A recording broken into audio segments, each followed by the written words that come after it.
Castor and Pollux, or Polydeuces, twins known as the Dioscuri, the Gemini twins, or Tindaridae, it varies. By looking into their class, design, skill set, backstory, and characterization, how well do Fate Grand Order's Dioscuri compare to their mythical counterparts, and what grade would I give their depiction? Let's do this. Dioscuri are together a Saber-class servant, or at least that's their class in-game. In their profile it says that Pollux is a Saber thanks to her excellent skills with a sword, but her brother Castor? He's an Avenger, on account of being pissed off either at the gods for leading humanity to ruin, or for his Lost Belt counterpart, by being made immortal in proper history. So, do either of these classes work for the Dioscuri? Nope. The Dioscuri are regularly depicted as spear wielders who ride horses. I can't find anything about them wielding swords. Castor in particular is known for his skill with taming and training horses, while Pollux is renowned for his skill at boxing. And while Santa Carna does exist, boxing otherwise doesn't have any link to the Saber class.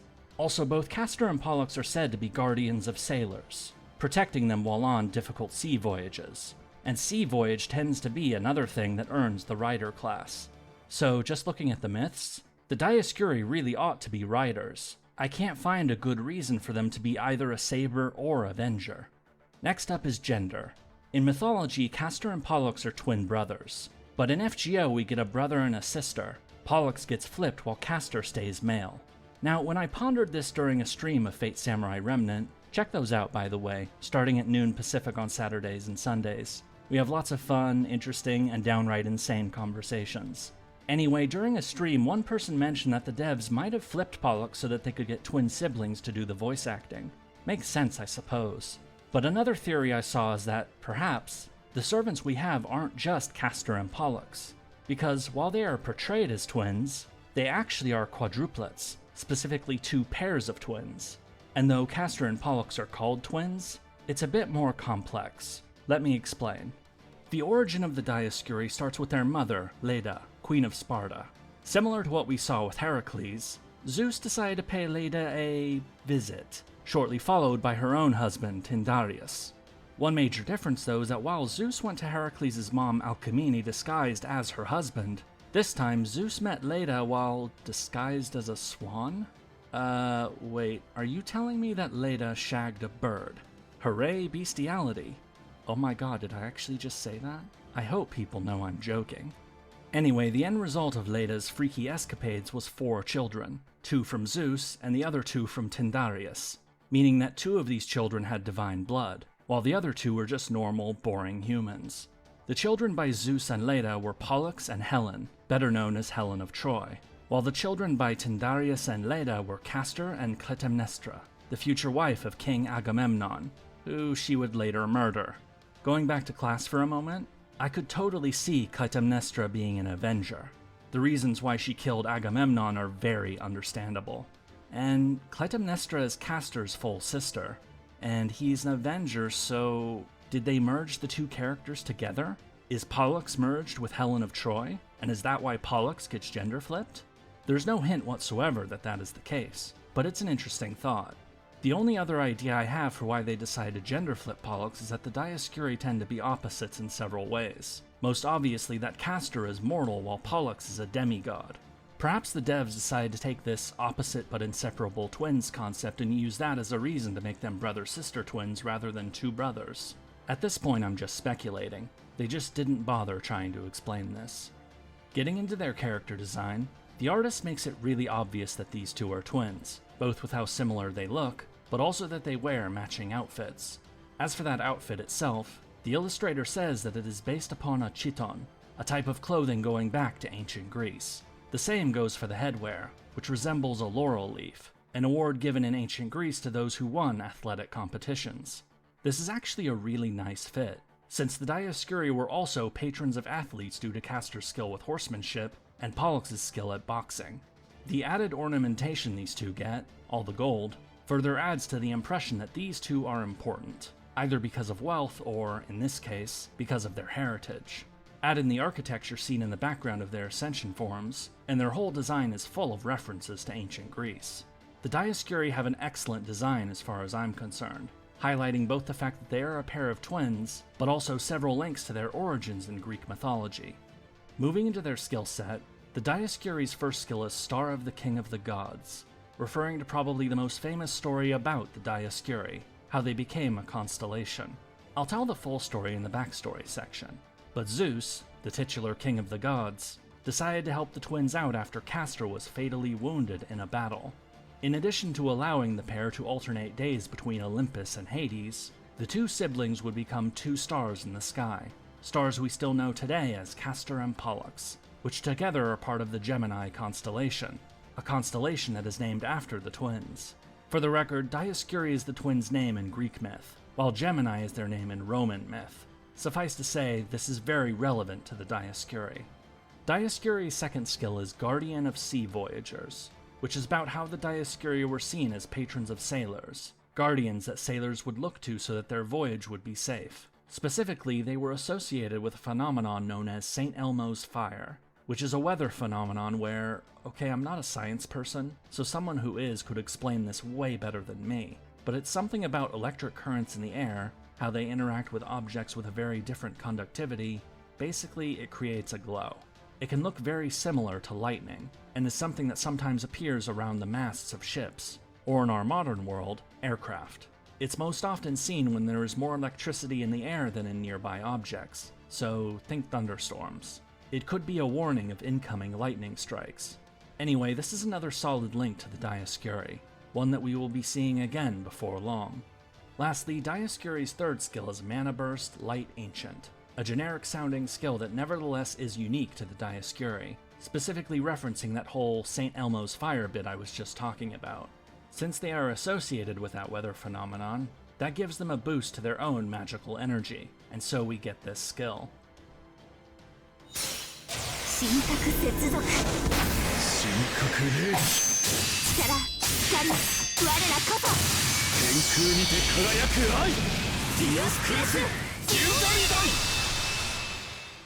Dioscuri's noble phantasm is Dioscuri's Tindaridae, whereupon they power up, charge towards their foe, and unleash a flurry of coordinated attacks upon them. Let's start with the name.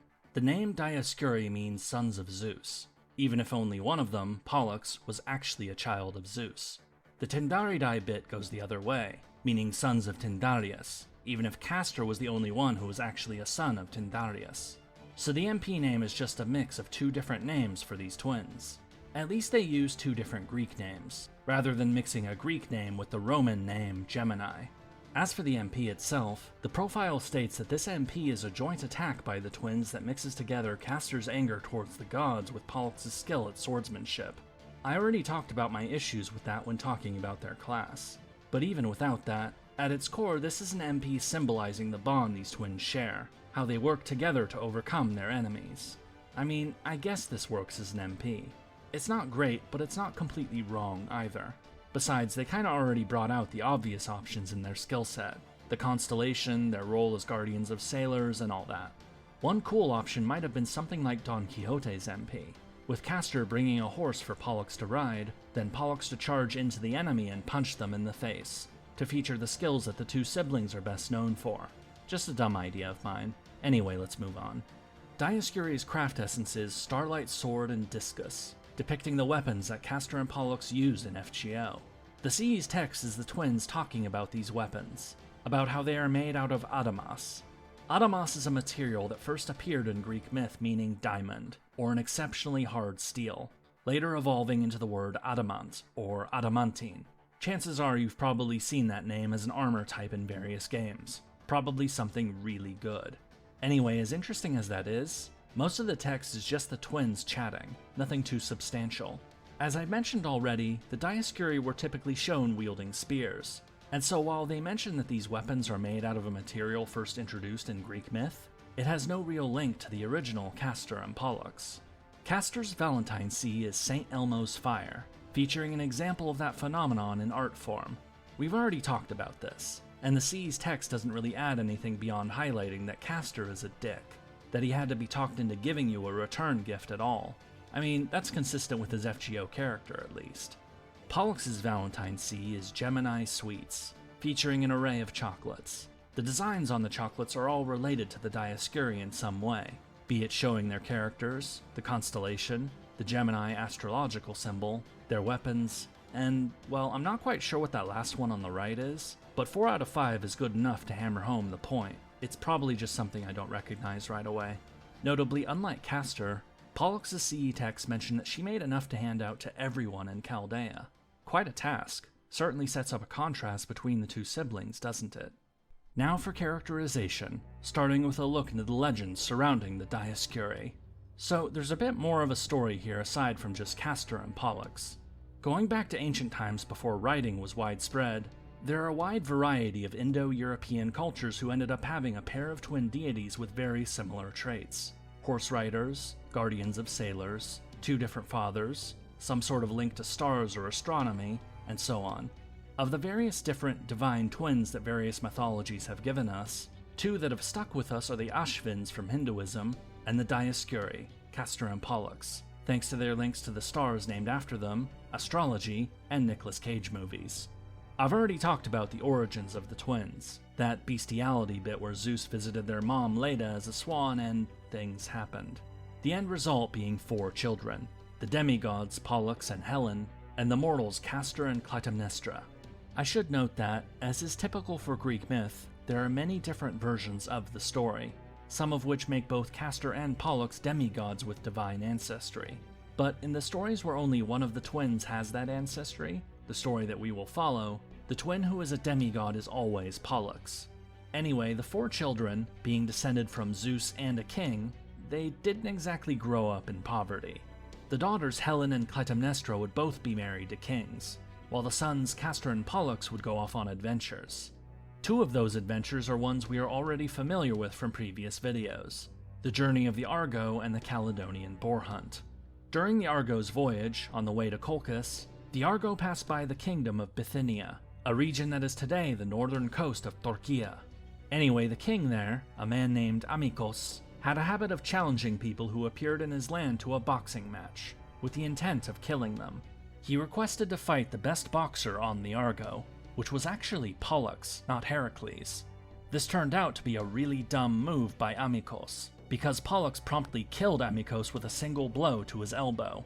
I'm not sure how hitting someone's elbow would kill someone outright, but Pollux is a son of Zeus, so I guess we just gotta roll with it. This is the most notable moment for the Dioscuri during the Argo's voyage, which I talk about more in my video on Jason. Once it was over, they moved on to the Caledonian boar hunt, which I discussed in my video on Atalante. Hooray for being able to reference past videos so I can be lazy and not have to explain things again. There was also a bit where Theseus decided to kidnap the Dioscuri's sister, Helen, and bring her back to Athens. Castor and Pollux obviously weren't too pleased about this, and so they went to Athens, freed their sister Helen, and captured Theseus' mother, Aethra, bringing her back to Sparta to serve as a slave for Helen. Aethra would not be freed from enslavement until after the fall of Troy, more than 20 years later. Following from here, Castor and Pollux would end up getting involved in a dispute with another pair of twins, sons of their father's brother Apharius, their names being Lynceus and Idas. There are 2 different versions of this story, though they ultimately have the same result. The first version involves some bride kidnapping by Castor and Pollux, while the other version, the one I'll be elaborating on, has the twins Lynceus and Idas start the feud. Though it would only be a fight between 2 pairs of siblings, the conflict between them would have major consequences for the entire Greek world. The 2 pairs of twins, Castor and Pollux, Lynceus and Idas, decided to go on a cattle raid to grab some cows, but then got into an argument over how exactly to divide the spoils. Lynceus and Idas decided to play a trick on them. They butchered a calf, divided it between the 4 of them, and then proposed an eating contest. Whichever pair of twins could finish their meal first would get all of the cattle from the raid. But Idas then promptly devoured not only his share, but the share for his brother Lynceus as well, and so the twins walked off with the entire herd of cattle. The Dioscuri were understandably a bit upset by this, and sought to get some payback. Their chance would come at a dinner in Sparta hosted by their sister Helen, where the guest list included Castor, Pollux, Lynceus, Idas, and Paris. Yes, that Paris. Castor and Pollux decided to excuse themselves from the feast early, thinking they would go steal back all the cattle the other twins had taken. Suspicious, Lynceus and Etus decided to head back home, and Lynceus' superb eyesight allowed him to spot Castor hiding in ambush as Pollux stole all the cows. The two pairs of twins fought, with Etus fatally wounding Castor, while Pollux killed Lynceus. As Etus prepared to take out Pollux as well, he was promptly struck by lightning and killed, an intervention by Zeus on behalf of his son. With Castor on the verge of death, Zeus then appeared before Pollux and offered him a choice: let Castor die and ascend to Mount Olympus, or to give half of his immortality to Castor, allowing the twins to alternate each day between Olympus and Hades. Pollux chose the latter, and so the twins would remain together not only in Olympus and Hades, but later would ascend to the heavens to become the twin stars Castor and Pollux, forming part of the Gemini constellation that is named after them.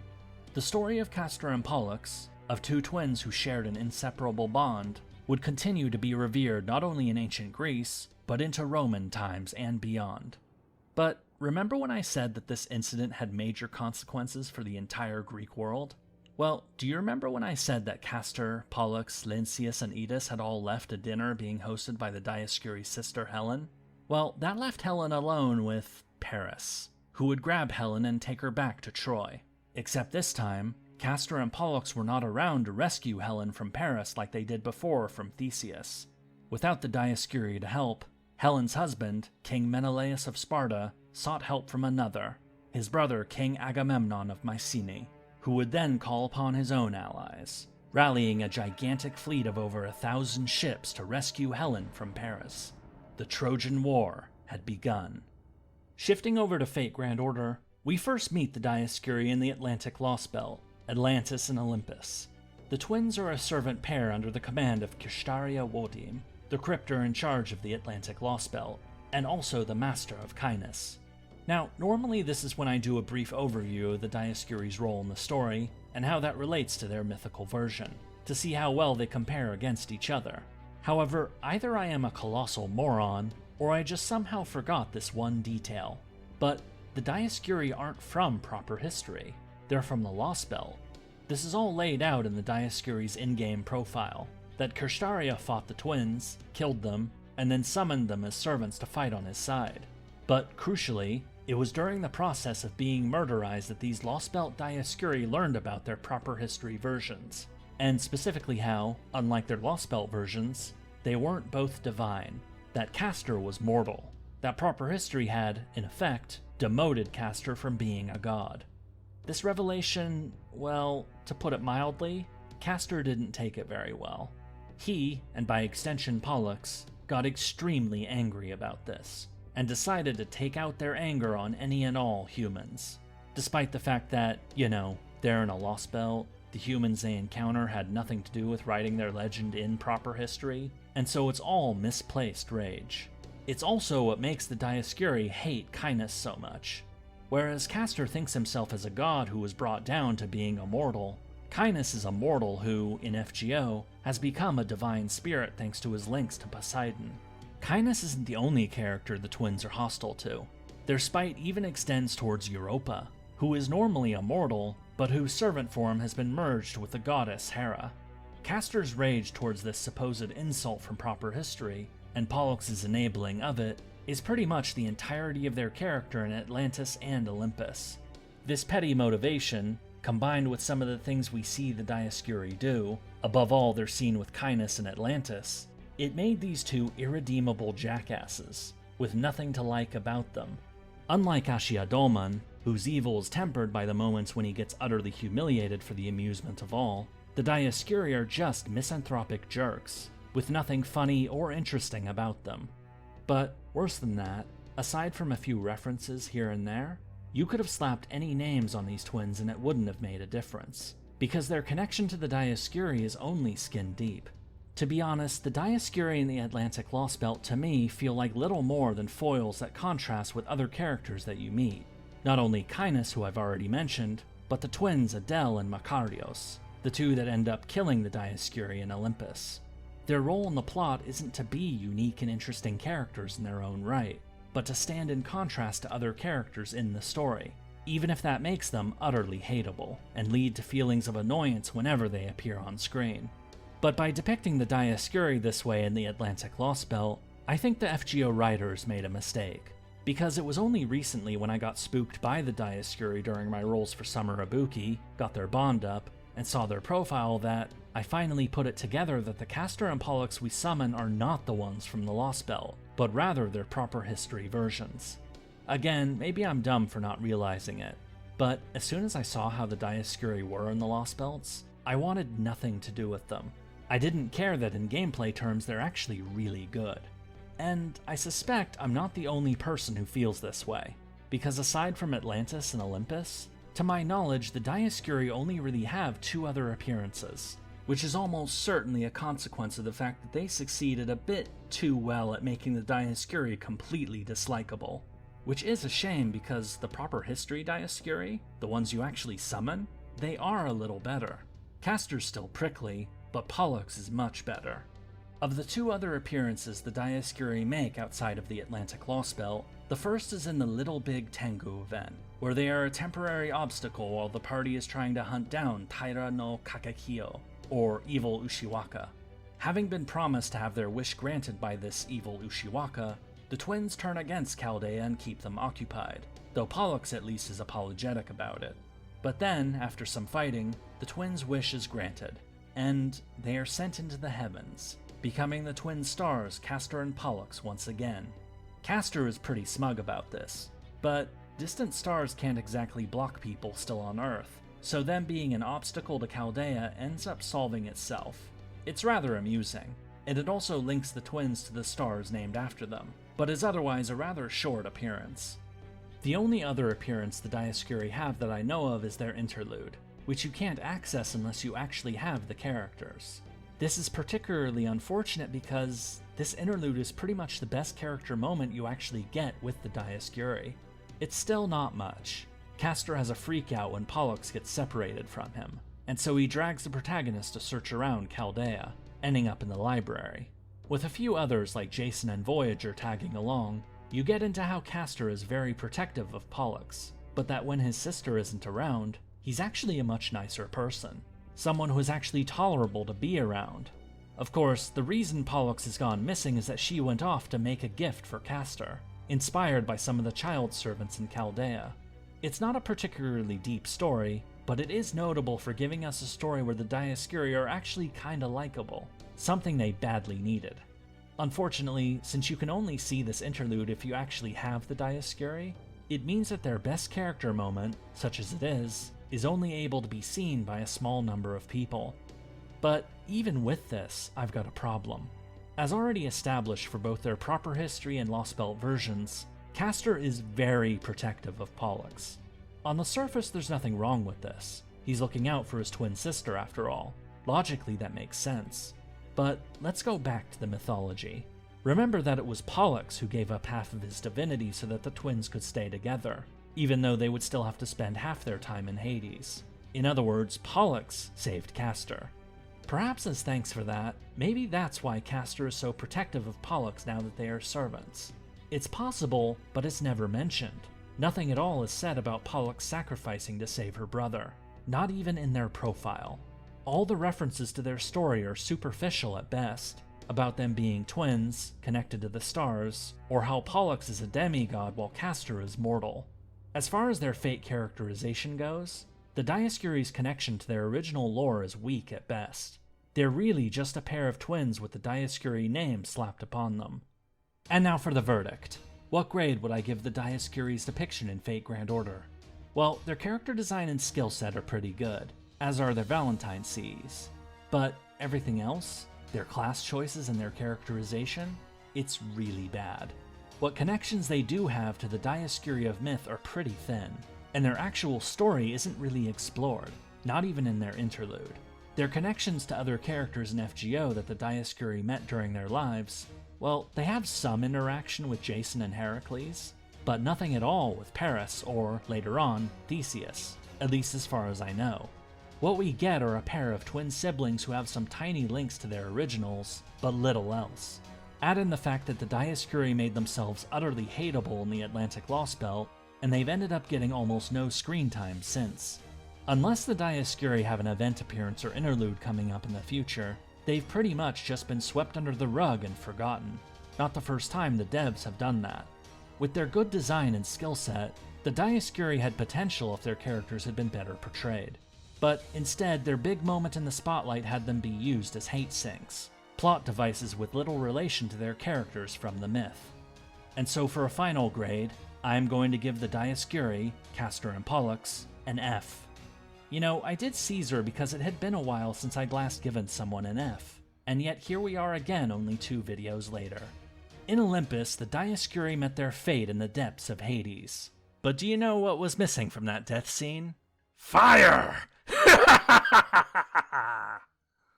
If you would like to learn more about the character that the Lost Belt Dioscuri both hated and were jealous of, check out my video on Kindness here. Also, please like, subscribe, and come check out the streams during the weekend sometime. Until next time.